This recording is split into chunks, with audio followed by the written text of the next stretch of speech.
Hey guys, this is Eric Weingarten with Weingarten Racing. You're about to watch a video and it's going to sound like there's more content at the end of the video. There's not.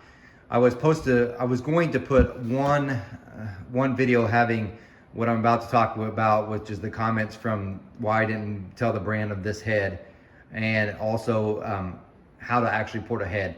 I was going to do it as one video, but it's going to end up being too long. So what you're going to hear is me talking, but there is no content after it. So if you're watching like, where's the content? It's not there. Instead, what I've done is that content's going to be tomorrow. So even though I said it's on Sunday, I'm just going to publish this one today. And then tomorrow, you'll get the one about how to actually port. Sorry for that. I just didn't want a 45-minute long video. It feel like it'd be too long.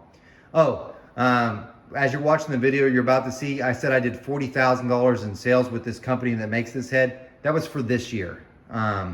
Not total. I've done way more than that, probably closer to the $250,000.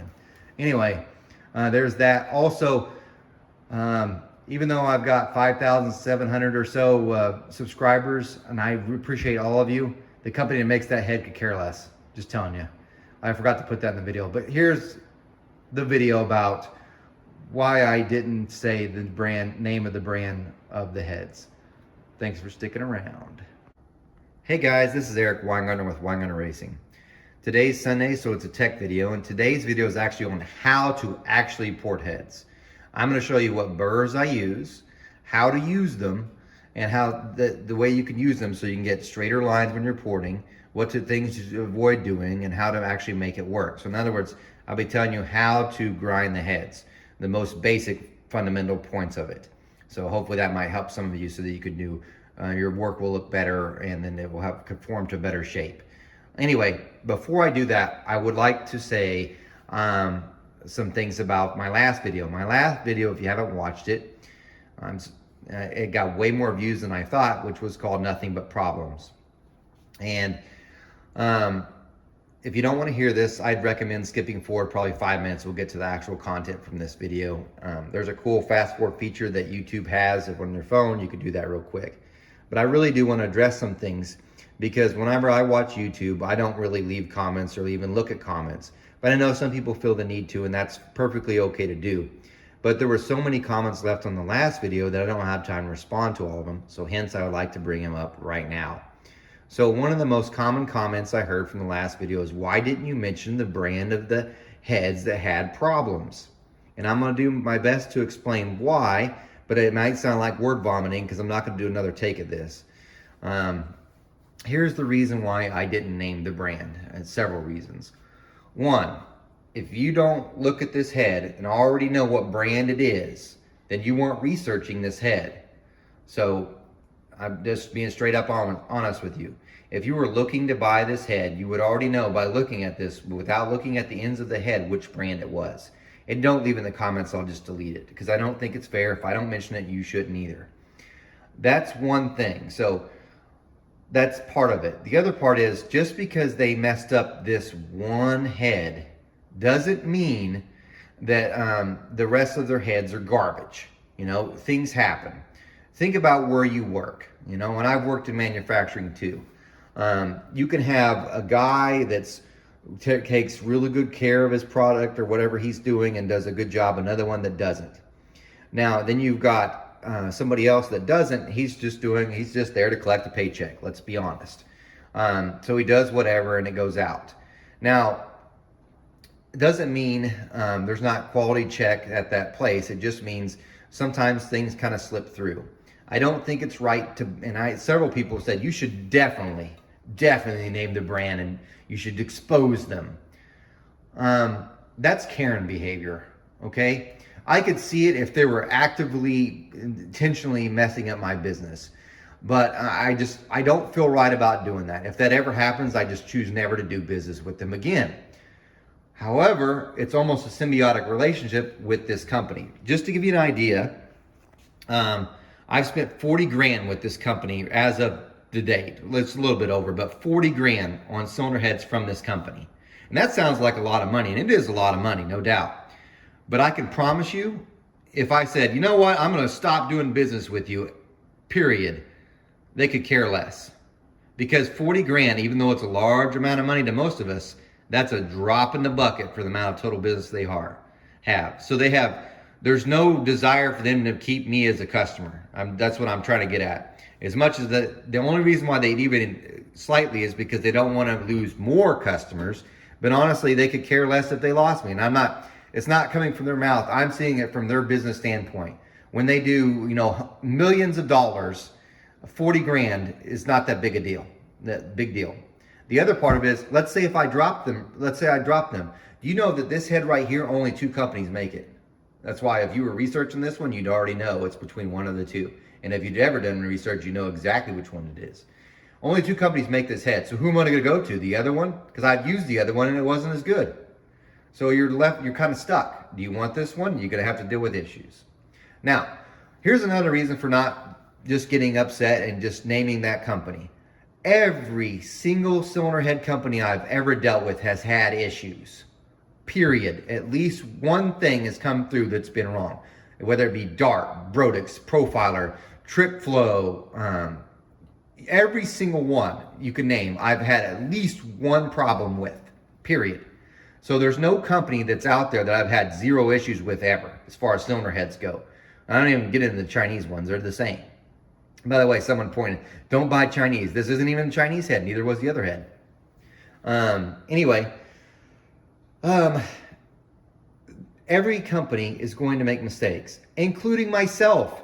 I have made mistakes, okay? It's how a company responds to the mistakes that makes them a good company or not.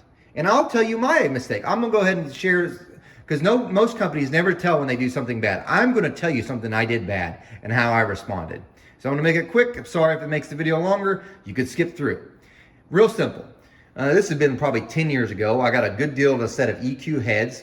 And in their catalog I bought from the warehouse said they were 202-1600 valves for the heads. They were pretty cheap. And I thought, well, shoot, I could buy these, turn around and sell them.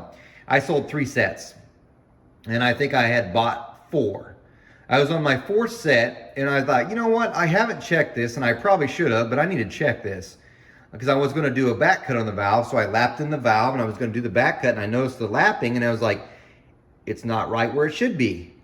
Oh my goodness. I don't think it's 202 valves. I think they're actually 194s.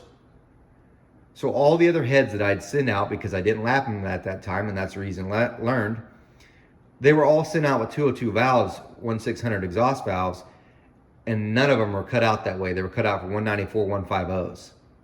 I had sent out, at that time, 3 sets of heads that were bad, and I caught it on the 4th.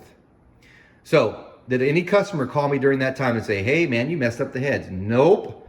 I called them.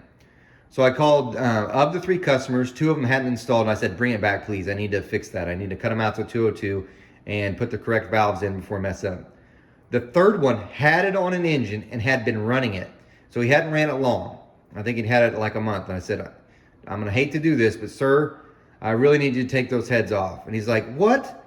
And rightfully so, he's upset. I was like, I need to let you know, because if it continues to run, I think you're going to have more issues. Here's what I did for him. I paid for his gaskets to take it off. I paid him for his time to take the head off. I think I gave him $100 in labor, which I know is not enough. But I gave him $100 for his labor, paid for the new gaskets to put everything back on, took the head back, remachined it, redid everything with it, and gave it back to him. Nobody called and complained. I did that because I had messed up. I was wrong. Now, not all companies are that way. Several of them just won't do it that way. However, I don't think one company should ever be judged by a mistake that they made. It's how they respond to the mistake that makes them better. Okay? This company does great work. Okay? Great work. One mistake, well, I've had other mistakes too, but this doesn't make them a bad company. Maybe some guy took too much time in a bathroom break, came out, whoops, messed that one up. Maybe I can slip it past the boss, he'll never know, and out the door. Maybe you just never know. I don't know. I just don't feel right about that. And I know some people want to go, the Kevin, we'll call him the male Karen, want to just complain and gripe about everything. And I have seen people bash companies online about something so petty. This isn't petty to me. I didn't pay for a welded head. I didn't pay for a Blim head. I paid for a new one. But so many people have no problem bashing another company online over small stuff. This one guy went on every single forum I know of because he used this company, and it had a casting flash on the outside of the head. And it was like a little divot. It didn't go anywhere near nothing. But he's like, this is the worst. The ports are rough. They weren't. He showed pictures and everything. This guy nitpicked it because the outside surface wasn't as perfectly smooth as it could be. And he was everywhere bashing him. Karen, I'm not going to be that guy. I'm going to give him a chance to respond. And I called again, which I will say I'm not totally happy about this, but just giving you some of the update. Called the company up, said, hey man, I want a new head. I know it's going to take time, but I want a new head. And they're like, well, we can't do one until we get this one back. I was like, all right, can you send me a label? Because I don't want to pay for shipping. They're like, no, won't do that. Huh? Yeah, you're going to need to ship them back on your dime. If we find that they're not up to your quality, then what we'll do is we'll refund your shipping. By the way, this company right here, they will not issue a refund to the end of the month. So you're stuck losing money on that. And there's other companies that way right now that do the same thing. I've got another one that I sent a bunch of locators and locks back, and still haven't got credit. It's been a month and a half because they sent the wrong ones. Anyway, so he's like, we'll examine it, and if it is, we'll go ahead and get a new one made. It should take 4 to 6 weeks. And I was like, are you sure about that? And he goes, well, I can't be positive. It really depends on, when things get casted and stuff. So I was like, okay, because I want it right. So we'll see. I don't know what's going to happen. It'd be just speculation. But I'm giving them a chance to do the right thing. The other company that made the other head, the small block head, I didn't even bother contacting. There's no work. There's no worth to it. But right after I made the video, this is going to be like that cherry on top. Right after that, I went to assemble a set of heads, and I was using locators. They were supposed to fit the head, and they didn't. So a brand new set of locators wouldn't go over the guide. It's supposed to be a fit of 570 top guide, wouldn't go on. Brand new set. Luckily, I had another one in stock and used those. Out another $45. I think last week, just the total number of parts that I had to rebuy. And they're like, well, you could ship them back so I could lose money on shipping. They won't send return labels usually. Grand total last week was $300, right around $300 worth of stuff that I had to rebuy because it wasn't right. So I've got a $300 worth of junk here. This is really literally junk. Anyway, this went way longer than 5 minutes. My apologies for you for that. Listen, now we'll get to the actual content. But that's the reason why I'm not naming the brand. And if it seems like I'm being harsh, I get it. I would want to know the brand, I guess. Except for you can't judge it just from one. This company makes so many heads, and so does the others. And there's no clean company, myself included, that doesn't make mistakes.